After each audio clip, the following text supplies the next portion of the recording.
ఓం శ్రీ గురుభ్యో నమః. హరి ఓం. జగతం పితరం వందే పార్వతీ పరమేశ్వరం. వక్రతుండ మహాకాయ కోటి సూర్యసమప్రభా నిర్విఘ్నం కురు మే దేవ సర్వకార్యేషు సర్వదా. పార్వతీ పరమేశ్వర గడాక్షవలసిత్యర్థం. అందరికీ కూడా నమస్కారం. నూతన సంవత్సరమనే కాదు, ప్రతి సంవత్సరంలో కూడా గోచారరీత్యా కానీ వ్యక్తికరమైనటువంటి జాతకంలో కానీ ఏ గ్రహాలు ఉన్నతమైన స్థాయిలో ఉన్నా, ఏ స్థితిగతులు మనకు మారుతున్నా చాలామంది అనేక మంది జ్యోతిష్యులకు చూపించి తమ జాతకంలో దోషాలను పరిష్కారాలు ఆలోచిస్తున్నా సరే ఎవ్వరికీ అంతుపట్టకుండా తన ఆర్థిక స్థితి దిగజారుతూ ఉన్నతమైన స్థితిగతులన్నీ కూడా తారుమారవుతూ బళ్ళు వాడలు బళ్ళుగా మారుతూ, అరే ఒకప్పుడు నేను రాజులా బతికేవాడిని, నా దగ్గర 10 మంది తినేవారు, అందరూ నన్ను మోసం చేస్తున్నారే, నేను 10 మందికి పెట్టే చెయ్యే తప్ప ఎక్కడా కూడా ఎవ్వరికి నేను అన్యాయం చేయలేదు, అటువంటి నాకే నా జాతకంలోనే ఎందుకు ఇన్ని విపత్తులు జరుగుతున్నాయి, ఈ రోజున ఆర్థిక పరిస్థితి ఇది ఇంత దిగజారడానికి కారణం ఏమిటి అని అనేక మంది జ్యోతిష్యుల్ని మీరు సంప్రదించిన, ఎన్ని యజ్ఞ యాగాది దేవాలయ క్షేత్రాలు దర్శనం చేసినా మీ స్థితిగతులు మారకపోవడానికి ప్రధాన కారణం అనేటువంటిది ఒకటి ఉంటుంది. ఆ ప్రధాన కారణమే నరఘోష. ఈ నరఘోష అనేటువంటిది ఏమిటి?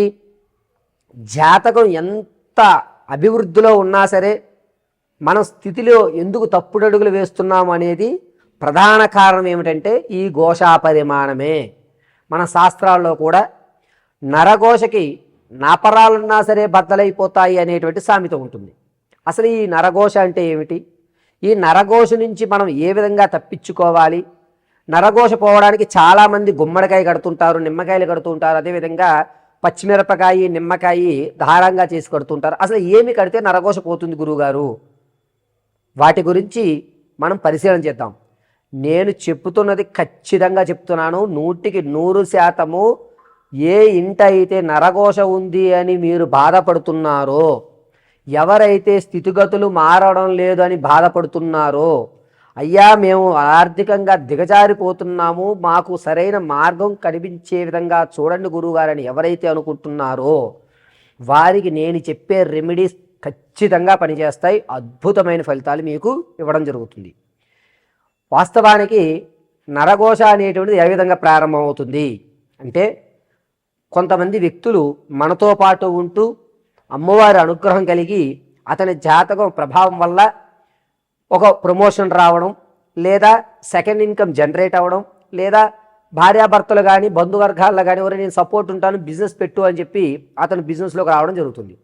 బిజినెస్లోకి వచ్చిన తర్వాత ఆ వాతావరణానికి అనుకూలంగా ఇతను తన డ్రెస్ సెన్స్ అనేటువంటిది మారుస్తాడు, ఆహార్యం మారుస్తూ ఉంటాడు, ఆకరణ మారుస్తాడు, మాట తీరు మార్చుకోవడం జరుగుతుంది.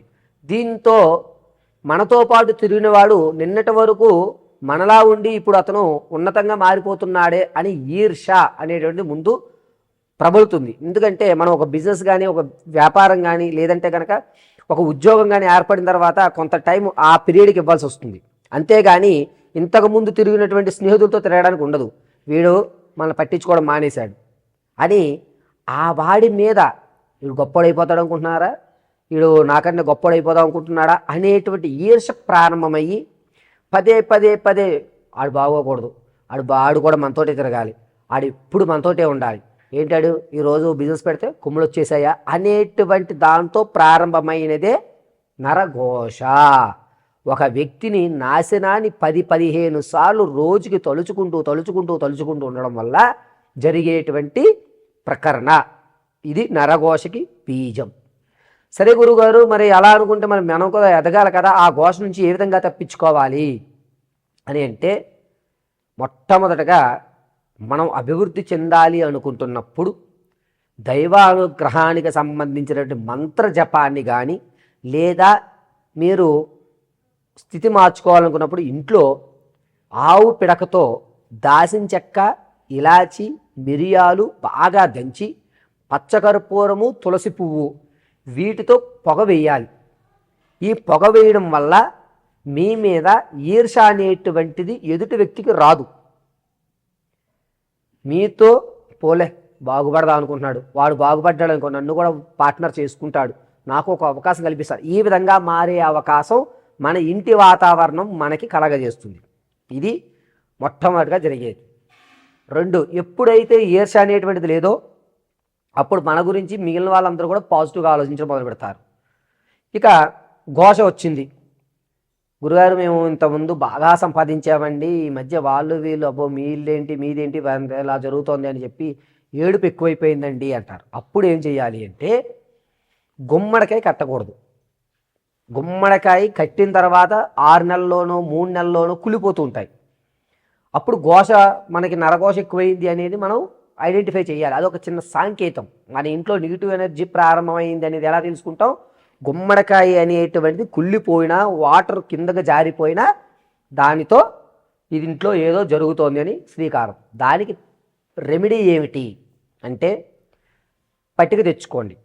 మీకు దగ్గరలో ఉన్నటువంటి ఏదన్నా అమ్మవారి దేవాలయంలో రేపు అమావాస్య అనగా ఈరోజు గుళ్ళో ఇచ్చేయండి. అంటే చతుర్దశి తిథి నాడు మీరు దేవాలయంలో ఇవ్వాలి.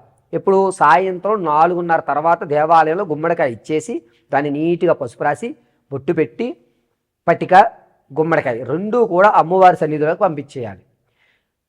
రాత్రి చతుర్దశి తిథినంతా కూడా ఉంటుంది.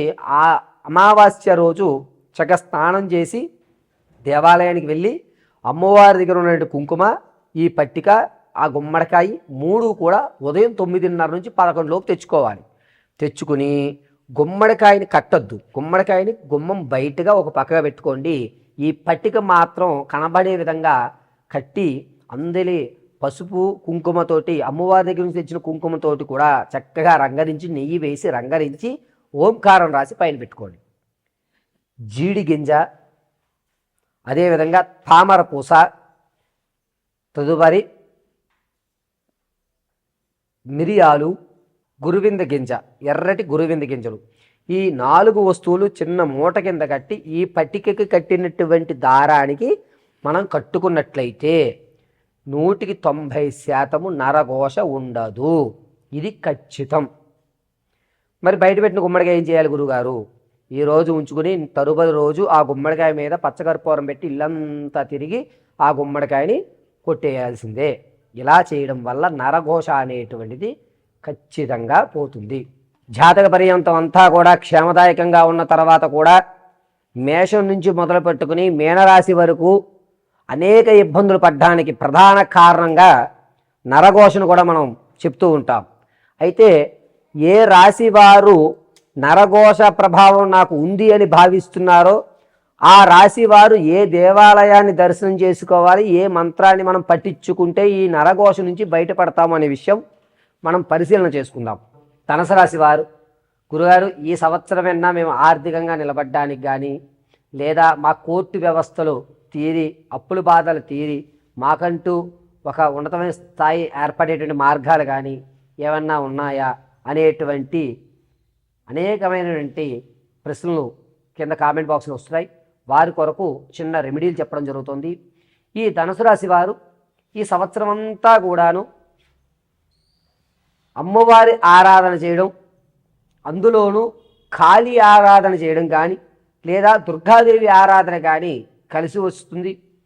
మీ స్థితి మారాలి అనుకుంటే కనుక ఎర్రటి మందారాలతో దుర్గాదేవి ఆరాధన, ఓం ఐం సౌహు దుర్గాయై నమః అనేటువంటి మహామంత్రాన్ని రోజు 108 సార్లు పఠించడం, మీ ఇంట్లో ఉన్నటువంటి దుర్గాదేవి అమ్మవారి ఫోటో ఎదురుకుండా కొబ్బరి నూనెతో శుక్రవారం రోజున దీపారాధన చేయండి. అదేవిధంగా ఎర్రటి మాలని మీరు ధరిస్తే కనుక మీకు అద్భుతమైన ఫలితాలు లభిస్తూ ఉంటాయి. నరఘోష అనేటువంటిది ఈ ధనుసు రాశి వారి నుంచి దూరం అవ్వాలి అనుకుంటే ప్రతి ఆదివారం రోజు తీపి బూందీ నైవేద్యంగా సమర్పించి ఆ తీపి బూందీని ఏదన్నా జీవులకి, అంటే కుక్కలకు కానీ, లేకపోతే చుట్టు మొదట్లో కానీ, చీమలకు కానీ ఇలా విరజిమ్మడం వల్ల నరఘోష అనేటువంటిది పోతుంది.